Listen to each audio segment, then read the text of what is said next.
या जिस भगवान पर मेरा विश्वास है वो भगवान श्रेष्ठ है, ये कहने के लिए आपके पास नहीं आया हूँ।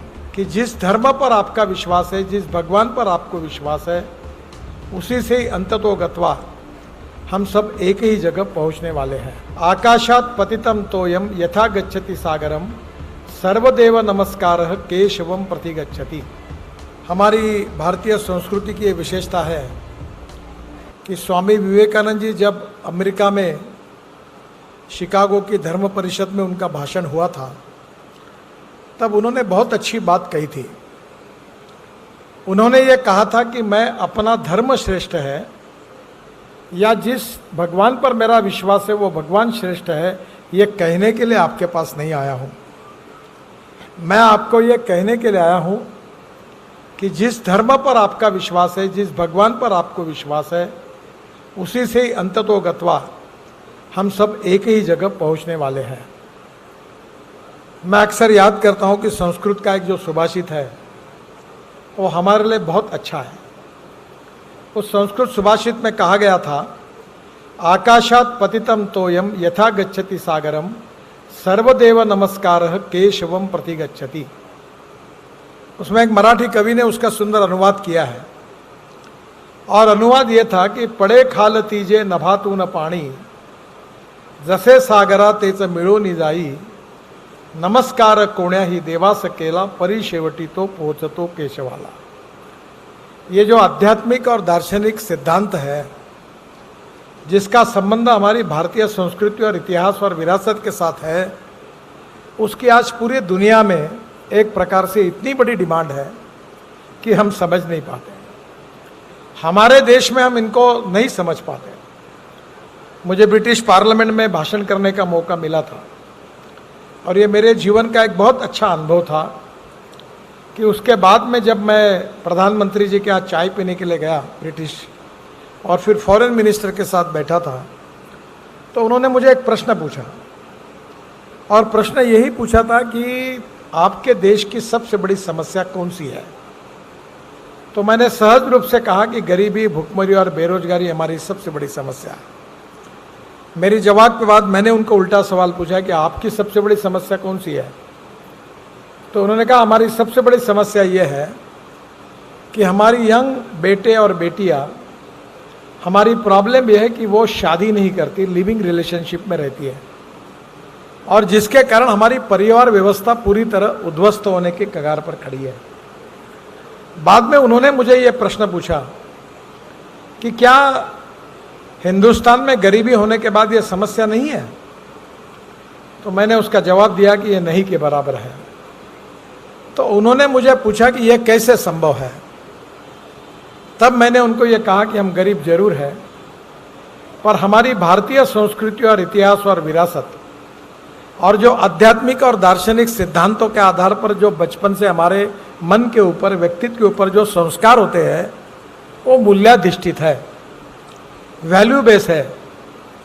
और वो जो हमारी परिवार पद्धति है, जीवन पद्धति है, उससे ये जो संस्कार हमें मिलते हैं, उससे हम गरीब जरूर हैं, पर सांस्कृतिक दृष्टिया, सांस्कृतिक की दृष्टि से, मूल्याधिष्ठित दृष्टि से हम काफ़ी रिच है, संपन्न है। और ये जो संपन्नता आई है, ये हमारी स्पिरिचुअल थिंकिंग, दार्शनिक सिद्धांत और हमारा आध्यात्मिक जीवन दर्शन से आई है। भगवत गीता से, रामायण से, और विशेष रूप से हमारे अनेक राज्यों में साधु संतों ने अपने अपने रूप में इन विचारों को सामान्य लोगों तक पहुंचाया है। केवल विचार नहीं पहुंचा है, तो विचारों को सुनने के बाद उसका जो संस्कार व्यक्तित्व पर परिणाम करता है, उससे व्यक्ति का जीवन बदलता है, और बदले हुए समृद्ध जीवन से ही हमारी सामाजिक व्यवस्था बहुत प्रगल्भ और संपन्न हुई है। और इसलिए स्वाभाविक रूप से एक फिलोसोफर ने कहा था कि पर्स एंड पर्सन, इसमें पर्सन यानी व्यक्ति श्रेष्ठ है, पर्सन एंड पार्टी यानी व्यक्ति और संगठन, इसमें संगठन यानी पार्टी श्रेष्ठ है, एंड पार्टी एंड फिलॉसफी यानी संगठन और विचारधारा, इसमें विचारधारा महत्वपूर्ण है।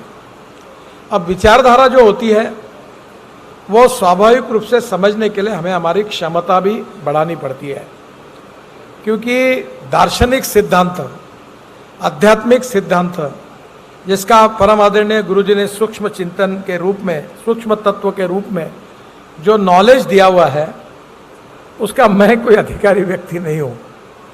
जब मुझे डेमले जी ने कहा तो मुझे एक बार ऐसा लगा कि मैंने कैसे, पिछले बार भी ये संकोच था कि कोई कार्यक्रम में जाने के पहले उस विषय पर मेरा भी अधिकार होना चाहिए। पर मैं इतना ही जानता हूँ कि मानव जाति के कल्याण का ये सूक्ष्म वैचारिक चिंतन है और इससे हमारे जीवन में समृद्ध और संपन्न होने का मौका मिलने वाला है। अब जो जीवन होता है वो भौतिकवाद और भोग विलास में डूबा हुआ रहता है। कहीं ना कहीं स्वार्थ, ईर्ष्या, आकांक्षा, महत्वाकांक्षा जीवन में होती है और ये मानवीय स्वभाव भी है, इसमें कोई गलत नहीं है। पर जब दार्शनिक और आध्यात्मिक सिद्धांत और मूल्याधिष्ठित जीवन पद्धति के संस्कार व्यक्ति पर होते हैं तो हमारे जीवन में भी आमूलाग्र बदल हो जाता है और इसके लिए काफ़ी चिंतन की भी ज़रूरत होती है और गुरु के रूप में उसका अध्ययन करके उस जो सिद्धांतों को है उसको हमारी भाषा में, यानी बहुत सिंपल लैंग्वेज में, क्योंकि हमारा जो IQ है, जो गुरु जी ने लिखा है, वो समझने के लिए हम कितने भी अपने को विद्वान समझते होंगे, फिर भी हमें बहुत ज़्यादा ज्ञान की उपासना करनी होगी, क्योंकि वो समझना बहुत कठिन है। पर जब हम उसको समझने की कोशिश करते हैं और गुरु ही हमें जब उसका मार्गदर्शन करता है तो धीरे धीरे बात समझ में आती है। ये बहुत डिफिकल्ट है, इसको शॉर्टकट नहीं है। शॉर्टकट के बारे में एक फिलोसोफर ने कहा है कि शॉर्टकट कट यू शॉर्ट। तो ये समझने के लिए ईयर्स टू ईयर भक्ति, आराधना और इसके आधार पर फिर उसका एक प्रकाश हमारे मन में, हमारे व्यक्तित्व में, हमारी आत्मा, मन, उसके साथ एक जीवन दर्शन का जो संस्कार मिलता है, उसकी अनुभूति से हमारे जीवन को हम